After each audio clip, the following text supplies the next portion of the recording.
उद्घाटन होऊन 1 महिना झाला नाही, पण ॲक्वालाईनने आपलं नावच खरं करून दाखवलं. पण सबवे मेट्रोमध्ये फ्लडिंग होणं हे मुंबईने जरी पहिल्यांदा बघितलं असलं, तरी 2021 मध्ये न्यूयॉर्कने, मद्रिदने 2023 मध्ये, तर चीनमधल्या झोंगझूने 2021 मध्ये सुद्धा असं सबवे फ्लडिंग बघितलं होतं. मग आम्हाला असं म्हणायचंय का, की मुंबईत जे काही घडलं ते काही गंभीर नाहीये?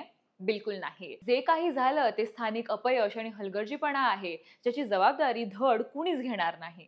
पण हवामान बदलामुळे या गोष्टी जगभर नॉर्मल होत चालल्या आहेत, याकडे दुर्लक्ष करून चालणार नाही. मुंबईच्या भूगोलामुळे आधीपासूनच शहर नेहमीच पुराच्या धोक्यात होतं. आधी इथे फक्त 7 बेटं होती, ज्यांचं रेक्लेमेशन करून ती मुंबई बनली. त्यामुळेच वरळी, अंधेरी सारखे सखोल भाग पाण्याखाली येतात. हा नकाशा आपल्याला मुंबई किती फ्लड रिस्कच्या जवळ आहे हे दाखवतं. डार्क ब्लू एरिया म्हणजे इथे फ्लड रिस्क हाय आहे आणि त्यामध्ये अख्खं शहरच येतंय.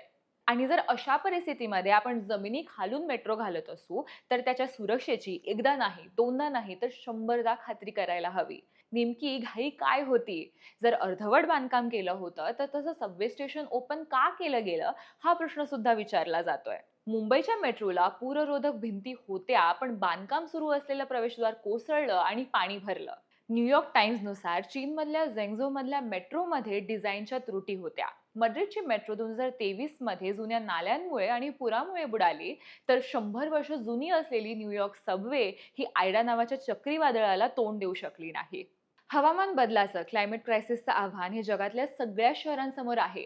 पण मुंबईला तिची लोकसंख्या आणि भूगोलामुळे आणखी मोठं चॅलेंज आहे. आणि 3 वर्ष झाली, पण इथल्या लोकांना, इथल्या नागरिकांना आपले आवाज उठवण्यासाठी लोकप्रतिनिधी सुद्धा मिळाले नाहीयेत. मग अशा परिस्थितीत यासारख्या घटना जर कॉमन झाल्या, तर नवल